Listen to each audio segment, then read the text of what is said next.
Yeah.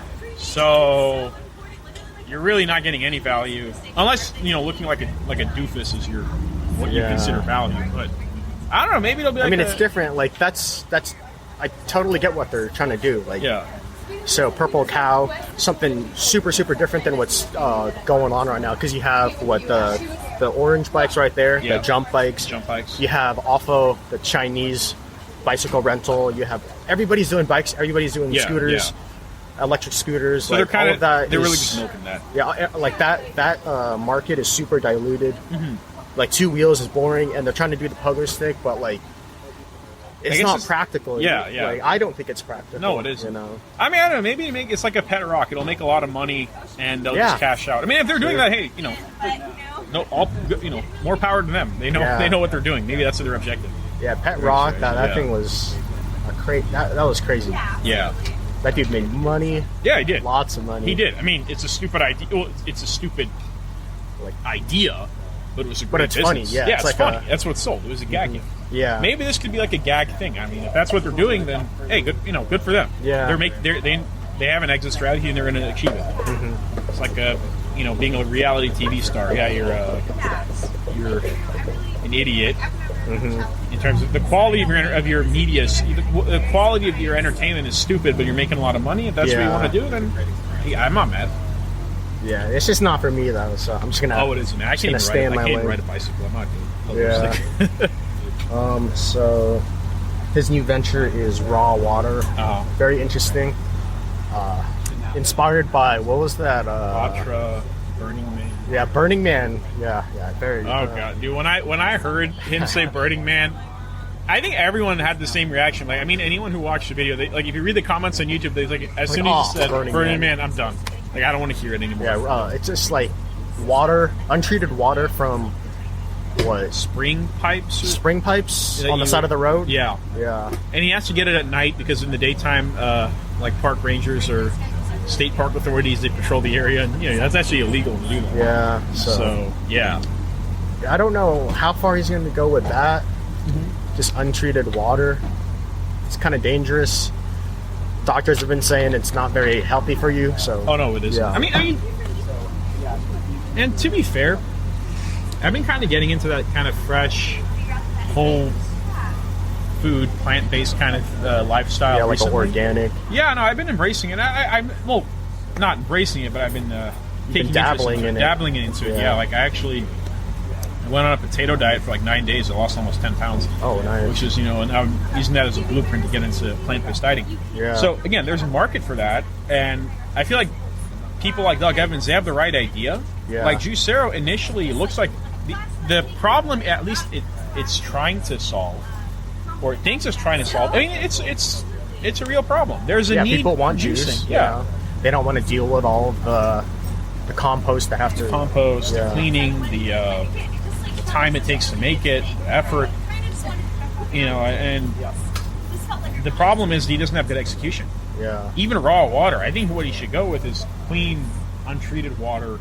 Well, I'm sorry, untreated, but I don't know. Like, I wouldn't know where to go. But again, bad execution. But he's trying to do something different, which is cool. Like, he's trying to take a different approach than just, like, what is that? Like a Nestle approach, where they just literally get tap water and rebottle it and sell it for like 100% more than what it costs. Right. So, yeah. I don't know. Maybe he's gonna. Yeah, that's like the fun part about like business. You just don't know what's going to happen. And I got to give him. I'll give him that. He does not have any. He does not let people get to him. Yeah. I mean, if he can come from Juicero, come out of all that with all the a lot of hate, a lot of doubters, dumpster fire, and you can still go into another business. Yeah. I mean, you're still. He's got a lot of guts. Yeah, I'll give him that. He can withstand pressure. That guy. And I mean, I'm not a businessman myself, but I highly doubt if you cannot withstand pressure, I highly doubt you're going to be a good businessman. I mean, you need to. People are going to tell you your product sucks anyway. They're waiting to tell you, "I told you so." And I'm pretty sure Doug Evans got a lot of "I told you so's," maybe rightfully so. But if he can withstand that and keep going, I mean, hey, anyone who hates on him, I'll say, look, at least he's trying. Yeah. I mean, I laugh at him too. Yeah, I mean, we laugh at him all the time. I'll give him that. Yeah, I'll give him that. Yeah. So. Yeah, it's like Ehrlich when he sold all of his shares, and he was like the laughing stock of Silicon Valley. Yeah. And I'm like, that's hard, you know? Yeah. He just didn't want to like try anymore after that. And that's basically where I think Doug is at. Like, he just went through something so hard, and Silicon Valley just saw it all. Yeah. They put it on a big screen, and everybody knows everything about it. Yeah. But he's still trying, and that's respectable, you know? Yeah. So, yeah. Yeah. I mean, you never know when he might hit a big idea and Juicero becomes a footnote. I mean, in the tech world, it's kind of like politics. You're never on top. You know, one moment you're on top, next moment you're on the bottom, and it's never guaranteed. Yeah. You know, so I think that's all I have for right now. Is there anything else that you want to add to this podcast? No, I think we hit the nail on the head on this one. Yeah, so... Yeah, we juiced it for all it's worth. Do you want to plug anything? This is where I usually do a shout-out, so I do the savage shout-out. That's just... You want to shout-out anything that comes to mind? I can shout-out our Flow app. You want to do that? Or have we been... shout-out to our Flow app. We're actually working on our MVP, which we're going to get out to the world. Have you told them what the Flow app does? Well, I haven't told them about that yet, but so actually, since you're the guest, I'll let you. Okay, so Flow app. Well, that's what we're calling it for now, but it's basically a way to help you achieve your goals, and what we're doing with that is actually trying to put a more personal touch to it. We're using this concept of flow. It's a real psychological concept by Mihaly Csikszentmihalyi. I think Csikszentmihalyi, yeah, that guy. The idea is that the idea of flow, first of all, is describing that sweet spot between skill level and challenge level. Yeah. You know, every problem, like your efficiency at solving a problem is just at finding a balance between how hard it is and how capable you are of doing it. So what our app is trying to do is find that balance for you, so that way any task you want to accomplish, we can find the most effective strategy for you towards accomplishing that. You know, let's say you want to run more. Let's say you've never ran, and you haven't gone running in like 3-4 years. You obviously can't go run a marathon. We don't start you off at the end goal. Right. You're not starting off there. You're starting at something that's so ridiculous. Yeah. It's like, just think about running today. Yeah. And then, is that too hard for you? Okay. Right. Or is that too easy for you? Put on your running clothes today. Yeah. But you don't even have to go running yet. Yeah. You know? Just take the initial step. Yeah, just taking the initial step and then just building off little by little. Yeah, and that's what our app is going to achieve for you guys, because, you know, again, it's all psychology, and we're adding a more human touch to it. We're treating it like a diary, like, you know, like a journal. Yeah. Every challenge is a story. Yeah. You know, we all like to be a star of our own movie, and we're going to just, you know, do that for you guys. We're just going to help you with that. Yeah, so. Like your weight loss journey, your fitness journey, your financial academic journey. It's a story. Yeah. It's your story. You're the star. You tell it, and you know, we're pretty excited to bring it out to them. Yeah. And I actually, speaking of running, I actually just ran my first 5K yesterday. Oh, you did? Yeah. Nice. I was just like, I found it online. I was like, because if I don't like sign up or have a deadline for anything, then I won't be motivated to do it. Yeah. And yesterday was like a global running day. I was like, since I've been, because like I'm not a runner, dude. Like, I am not meant for that. And so I started training back in, I think, November-ish, maybe. Just starting off with like 10 minutes. Yeah. And just adding a minute every day. Yeah. And then just getting like, starting so low, so ridiculous. Yeah. And just keep on doing that over and over again. And once it got too easy, I would add more. And then so I think I'm like 35. So you were like sustaining that equilibrium. Yeah. So you didn't want to make it too easy, otherwise you lose the reward factor. Yeah. So you have to make it a little challenging so you sustain that effort. You know, it's still a challenge. Let me try breaking it. You know, so that's like, I think I just want to run a marathon. So that's why I started off with the 5K. And then next is probably a 10K. Next is probably a half marathon. Then after that is probably going to be a full marathon. So that's smart. You you're breaking it down. And I'm just using Flow, the Flow channel to help me with that.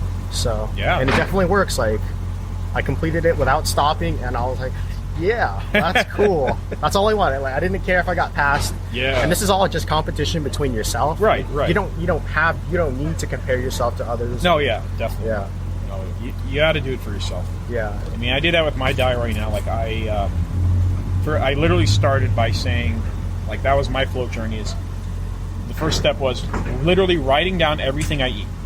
You know, everything to like a grain of salt. You know, the smallest possible thing. Write it down. And I saw, because you sometimes think, oh, I didn't gain. I'm eating all right, and you step on the scale, like, oh my god, what was I eating? Yeah, did that just go up 10 pounds or something? Yeah. But when you write it down, you realize, I realized when I looked at my phone, I'm like, oh my god, I ate so much. Yeah. I really ate all that today. And then you forget, oh, I also had this. I forgot to write that down. And that was my first step. My second step then was limiting myself to eating only. Well, I took another extreme. Once I saw all that food I ate, I had to ask myself, why am I eating that much? I was trying to look for a lot of things. I mean, if there's stress, there's depression, there's boredom, and I looked into depression, and I said that could have been a factor. But that didn't seem to be it, because when I used to be depressed, actually I lost weight. It's a bit ironic. I looked into it and I found out I had a food addiction. Writing all that stuff down, that first flow step, led me to finding out I had a food addiction. I was taking joy in eating. That came from writing stuff down. That first initial step. You think it's what does writing it down do anything for you? Or what does running 10 seconds do for you? Like, oh, it does a lot. Yeah. Because just gets you in that mindset. Right. It just jump starts. Yeah, it's like the little Kickstarter in you. Exactly, yeah. So one step leads to another. I found out I had a food addiction, so I tried something where I said, okay, I can't count calories, I can't do any of that stuff. I have to try taming my food addiction. So what I did was, I did some research, and I decided to say, okay, for a week, I'm going to eat nothing but potatoes. I can cook them however I want, but I can't add anything beyond seasoning and a little bit of oil. Like no sour cream, no bacon, none of that stuff. But I'm allowed to make anything I want with potato. I can make fries, mashed potatoes, hash browns, fried potatoes, baked potatoes, boiled potatoes, all that kind of stuff. And so at first I'm like, oh wow, I get to eat French fries and hash browns all day. Which is, you get bored of it super quick. And what happened was, I was eating, because I normally eat for fun. You have all this, chips and cookies. Yeah. When you limit it to a potato, even all so bland. Yeah, even if you have different kinds of potatoes, you are going to eat less because you reduce to a point where you're only going to eat when you're hungry. Yeah. That's how you get rid of your food addiction. You're no longer eating because you're bored. And I felt the effect of it. I felt lighter. I felt more calm too. Like I didn't have any, like, okay, I have a potato. I don't worry about food. I felt lighter. And then when I stepped on the scale, you actually lost the weight. I went from 246 to 237 in 9 days. And I was pretty impressed.